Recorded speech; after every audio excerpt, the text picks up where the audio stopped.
kayak udah jadi standar aja bahwa setiap hari kita harus produktif, hidup itu baik-baik aja, semuanya berjalan dengan sempurna. Jangan terlalu banyak membebani pikiran kalian, kondisi kalian, hidup kalian dengan faktor-faktor eksternal yang memang lu nggak butuhin banget gitu. Ada hal-hal yang memang harus kalian perhatikan, salah satunya adalah kesehatan mental kalian gitu. Jadi tahun ini semoga semuanya aman, semuanya sehat, semuanya bahagia, dan semuanya bisa mencapai tujuan dari target-target kalian. Hai guys, ngobrol people. Selamat datang di opini gue. Pernah gak sih kalian merasa bersalah gitu ketika misal gue kayaknya gue nggak harus nonton Netflix terus deh gitu, atau misal kok hari ini weekend ini misal gue rebahan terus ya, kayak produktif banget. Pernah sih ngerasain kayak gitu? Dan sebenarnya hal-hal kayak gitu salah nggak sih? Gue jawab enggak. Kita bahas di video kali ini. Oke, jadi sebelum gue masuk ke materi, gue mau iklan sebentar. Jadi terima kasih buat kalian yang udah yang udah berkontribusi berupa transaksi sejauh ini. Jadi 2022 ini gue baru rilis satu produk dari Sotaste. Sotaste itu brand produk makanan dan minuman gue. Dan kita baru rilis satu produk sambal series rasa Indonesia. Jadi ada 3 varian produk yang saat ini baru kita rilis. Salah satunya adalah Sotaste sambal bawang jampang. Fokus nggak sih? Oke. Ini adalah salah satu varian dari Sotaste sambal bawang jampang. Ada 3 lagi, yaitu terasi kopang sama sambal hideng. Jadi coba aja kalian boleh dapetin di Tokopedia dan Shopee karena lagi ada cashback sampai dengan 20%. Jadi informasi buat kalian, dengan bertransaksi kalian di Tokopedia maupun Shopee, kalian berkontribusi untuk memajukan ekonomi ibu-ibu, terutama kampung Sang Baju, karena 100% produksi Sotaste itu gue selalu ngelibatin ibu-ibu di setiap produksinya. Jadi yuk dukung pertumbuhan ekonomi lokal dengan membeli produk asli Indonesia. Sotaste, taste in Indonesia. Nah, balik lagi ke materi, ini terkait mental health. Jadi yang akan kita obrolin di sini adalah terkait mental exhaustion atau kelelahan mental. Nah, mental exhaustion ini adalah salah satu tanda bahwa kalian sedang berada di kondisi burnout gitu. Nah, sebenarnya kenapa kalau misalnya kita ngelihat tadi, katakanlah kita nonton Netflix atau kita rebahan misal weekend, kok kayaknya sekarang keluar itu udah umum gitu, kayak keluar rasa bersalah karena kayaknya gue nggak harus gini deh, atau kenapa hal-hal itu bisa keluar? Karena ya kita tahu bahwa kita aktif di sosial media gitu, orang bisa mempublish apapun, dan kayak udah jadi standar aja bahwa setiap hari kita harus produktif, setiap hari kita nggak boleh nonton yang banyak gitu dan lain sebagainya, nggak boleh rebahan, itu sesuatu yang nggak produktif dan lain sebagainya. Padahal kalau kita lihat bahwa kita itu kan orang gitu. Jadi ini opini-opini ini terbentuk karena pertama digaung-gaungkan terkait bahwa kita itu harus kuat, kita itu harus mandiri, dan kita harus berani, dan kita nggak boleh nangis gitu. Padahal kita tahu bahwa kita manusia, kita bukan robot, kita punya perasaan.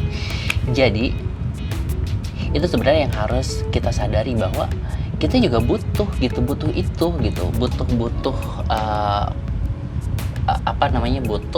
pengeluaran emosi. Katakanlah bahwa hidup itu ya terkait suka dan duka, ya suka dan sedih gitu, terkait bahagia dan tidak gitu, terkait hal-hal kayak gitu. Dan ketika kita kayak memposisikan diri atau berupaya atau berusaha untuk bahwa hidup baik-baik aja, berarti ada yang salah sama mental lo. Jadi kalau menurut gue sewajarnya aja sih, nggak apa-apa gitu. Malah dengan kita katakanlah ketika kita lagi sedih kita nangis gitu, atau kita lagi berduka kita nangis, itu salah satu hal bahwa emosi kita memang tersalurkan gitu dengan benar. Dan dengan kita menyalurkan emosi dengan benar, kita akan tahu bahwa bentuk emosi itu, rasa emosi itu kayak gimana. Ini akan memupuk kita untuk berempati dan lain sebagainya gitu. Beda halnya ketika kita fokus ke bahwa hidup itu baik-baik aja, semuanya berjalan dengan sempurna dan lain sebagainya, itu lama-kelamaan tekanan akan banyak datang ke kita. Ya terkait itu tadi, terkait bahwa kita nggak boleh nangis, kita harus kuat, kita harus mandiri, dan kita harus berani gitu. Padahal ya kita itu bukan tanggung jawab kita, itu bukan bukan semua beban itu tuh bukan tanggung jawab kita. Fokus aja di kehidupan lo, hidup lo sehat, hidup lo bersih, hidup lo baik gitu, dan kejar target-target lo cukup gitu. Nggak perlu ngedengerin semua hal terkait lo harus apa, lo harus termasuk produktif gitu. Jadi kayak ketika kita berasa, katakanlah kita istirahat Sabtu Minggu, kita kan tahu bahwa katakanlah gue Sabtu, Senin, Jumat itu kan kerja ya. Sabtu Minggu tuh kadang Sabtu pengen banget rebahan gitu ya udahlah gitu, layar aja sambil nonton YouTube atau sambil nonton Netflix.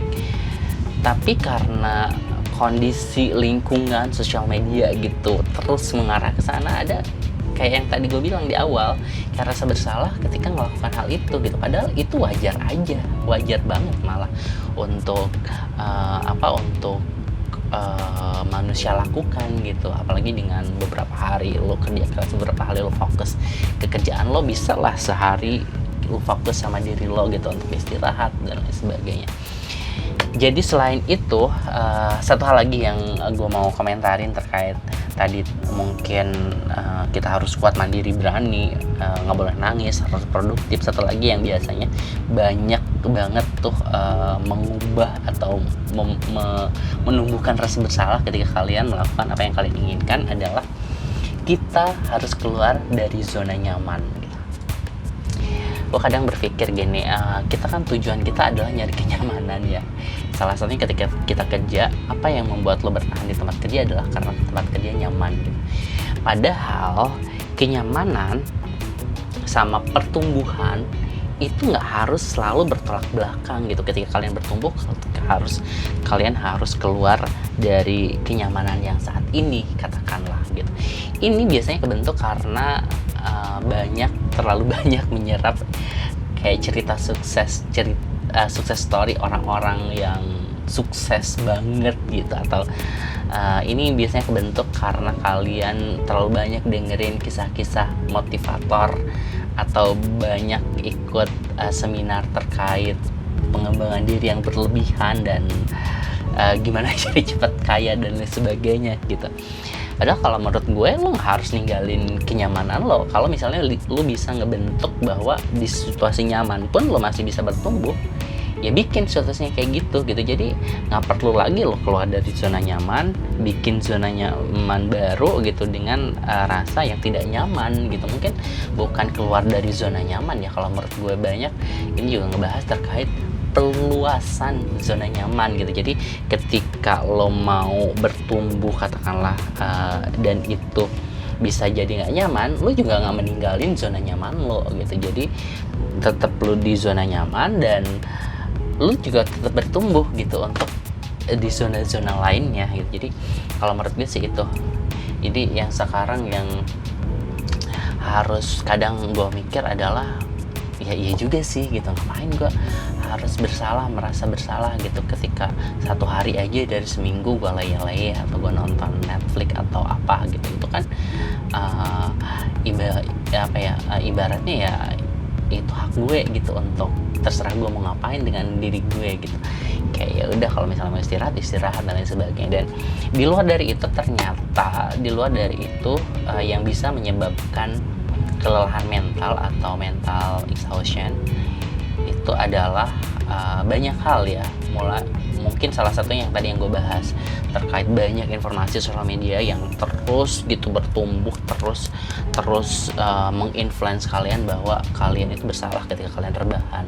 Ya mungkin bersalah ketika kalian rebahan setiap hari gitu. Tapi kalau misalnya kalian rebahan hanya sewajarnya saja, nonton yang sewajarnya saja, gue rasa itu hak lo kan. Selain itu banyak banget sih sebenarnya penyebabnya. Misal kalau misalnya gue kutip dari beberapa sumber ya, kayak situasi yang memicu stres berkepanjangan itu juga bisa jadi penyebab mental lelah. Terus bekerja dengan waktu istirahat yang minim itu juga bisa jadi membuat mental lo lama-lama akan lelah juga. Tekanan tinggi, terus ketidakpuasan atas pekerjaan yang kalian lakukan, kayak kok gue ngerasa puas banget gitu padahal gue udah terus berusaha gitu. Kondisi keuangan yang tidak stabil ini juga bisa berdampak mengarah ke sana. Terus keseimbangan yang buruk antar pekerjaan dan pribadi. Terus kurangnya dukungan sosial dari orang-orang terdekat gitu, support system juga. Nah, selain penyebab, sebenarnya apa sih tanda-tandanya ketika kalian berada di mental exhaustion ini atau kelelahan mental ini? Pertama, kalian kurangnya motivasi. Motivasi ini dalam artian ketika kalian akan mengerjakan sesuatu yang baru gitu, sesuatu yang akan kalian kerjakan, kalian merasa bahwa kayaknya nggak bakalan bagus deh hasilnya gitu. Walaupun misal gue ngelakuin itu dengan sepenuh hati, dengan suka tenaga, dengan segala pemikiran gue, kayaknya itu nggak bakalan bagus. Berarti itu kalian kurang motivasi, dan ini bisa jadi adalah tanda-tanda bahwa mental kalian lelah gitu.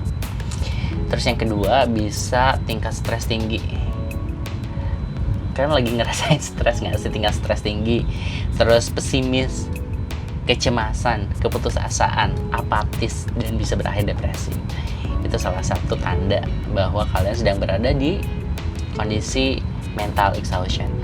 Terus mudah tersinggung ini juga bisa jadi tanda. Terus kelelahan fisik, karena kan mental lelah terus bisa berdampak juga ke kurangnya tidur karena banyak pikiran, sakit kepala, dan lain sebagainya. Nggak berakhir ke fisik lo juga kena gitu. Dan yang terakhir, salah satu tanda bahwa kalian berada di kondisi mental exhaustion adalah sulit banget untuk berkonsentrasi. Itu bisa jadi catatan. Nah, terus apa yang harus kita lakukan? Apa yang harus kita lakukan ketika kita katakanlah sekarang lagi berada di zona itu atau lagi berada di fase itu, yang mungkin nggak semua, ada beberapa gitu. Hal yang harus kalian lakukan, yang menurut gue sih yang harus banget kalian lakukan adalah sebisa mungkin luruskan mindset kalian. Oke, hidup kalian adalah kalian yang punya gitu. Setiap orang itu berbeda, setiap orang unik, dan setiap orang punya tujuan masing-masing yang akan dicapai gitu. Jadi please jangan bandingkan kehidupan lo, pencapaian lo dengan pencapaian orang lain, karena ini gak akan berguna gitu. Maksudnya ketika kalian mengebandingkan dengan pencapaian orang lain, ada dua hal yang akan terjadi. Pertama, kalian bisa down, bisa putus asa karena ngerasa kayak kok kayaknya gue di sini aja gitu. Kayaknya orang-orang tuh udah pada naik, dapat apa gitu dan sebagainya. Itu bisa terjadi. Yang kedua, bisa juga kalian jadi jumawa gitu karena ngerasa kayak kok kayaknya dia udah lama gini-gini doang gitu. Gue yang baru segini doang udah wah banget gitu. Jadi please jangan bandingkan hidup kalian, pencapaian kalian dengan orang lain, karena sekali lagi gue bilang itu nggak berguna.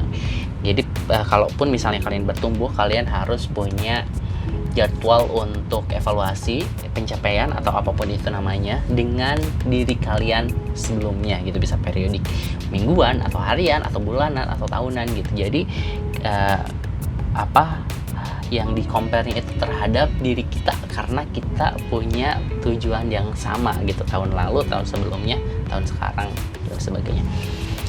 Nah, di luar dari itu, kalian juga ketika meluruskan niat atau meluruskan mindset kalian, pemikiran kalian, itu tadi fokus ke tujuan lo, fokus ke diri lo, fokus ke hal-hal yang membuat kalian nyaman, ke hal-hal yang membuat kalian sehat, mental, fisik, dan lain sebagainya, dan ke hal-hal yang mempercepat pencapaian target atau tujuan kalian gitu. Fokus aja ke sana, jangan terlalu banyak mikirin obrolan orang yang mungkin memang nggak berguna dan mereka nggak mau nggak mau nolong juga gitu, ngapain didengerin. Nah, di luar dari itu, kalian juga bisa ngelakuin kayak konsumsi makanan sehat. Udah pasti ya, buah, sayur, tidur yang cukup, terus air putih dibanyakin, olahraga, vitamin juga perlu. Karena olahraga ternyata gue baca, gue senang renang, jadi biasanya olahraga yang gue lakuin adalah renang aja. Ini ternyata bisa meningkatkan hormon endorfin dan serotonin. Jadi hormon-hormon ini memicu atau membuat suasana hati kalian tuh menjadi baik. Makanya kenapa kalau kalian banyak bergerak, banyak olahraga, kalian ngerasa happy aja, apalagi dengan olahraga atau kegiatan-kegiatan yang memang kalian suka gitu. Jadi jangan lupa untuk olahraga. Bisa bercerita juga gitu ke depan sama orang-orang, karena setiap orang kan butuh, setiap emosi, setiap keadaan, setiap kondisi butuh untuk disalurkan gitu, termasuk mungkin yang saat ini kalian alami. Jadi silakan aja kalau mau cerita aja, tapi ingat kondisi dan orang yang kalian ceritain itu benar-benar harus kalian percaya. Terus yang terakhir mungkin yang bisa kalian lakukan adalah istirahat, meditasi, mulai merenungkan terhadap diri lo bahwa lo juga manusia, lo punya perasaan, dan kondisi fisik atau mental lo juga sesuatu yang harus banget kalian perhatikan gitu. Jadi siapa lagi yang mau istilahnya kayak perhatian sama diri lo, sama fisik lo, sama mental lo kecuali lo sendiri gitu. Lo yang ngerasain, lo yang punya, dan lo yang punya tanggung jawab untuk itu. Jadi sekali lagi, ini mumpung 2022 mau mulai gitu, jadi jangan terlalu banyak membebani pikiran kalian, kondisi kalian, hidup kalian dengan faktor-faktor eksternal yang memang lu nggak butuhin banget gitu. Kayak lu harus produktif tiap hari. Produktif, sekali lagi gue bilang bahwa produktif sama sibuk itu berbeda ya. Ketika harus lu sibuk dan lain sebagainya setiap hari padahal itu nggak produktif, ya ngapain juga gitu. Ada hal-hal yang memang harus kalian perhatikan, salah satunya adalah kesehatan mental kalian gitu. Jadi tahun ini semoga semuanya aman, semuanya sehat, semuanya bahagia, dan semuanya bisa mencapai tujuan dari target-target kalian. Oke, sampai ketemu di opini gue berikutnya. Jangan lupa beli Sotas teh di Tokopedia. Fokus dong. Oke, salah satunya yang gue rekomendasiin yang ini ya, yang sambal kopang. Terasi sambal kopang, karena kita tahu bahwa Kopang itu salah satu daerah di Nusa Tenggara Barat itu penghasil terasi yang berkualitas, jadi gue ambil dari sana untuk produksi saus sambal terasi Kopang. Apalagi buat kalian yang suka banget untuk lalapan, makan lalapan, mukbang dan sebagainya, makanan mentah, itu cocok banget. Lagi ada cashback 20%. Sampai ketemu di opini gue berikutnya. Have a nice day.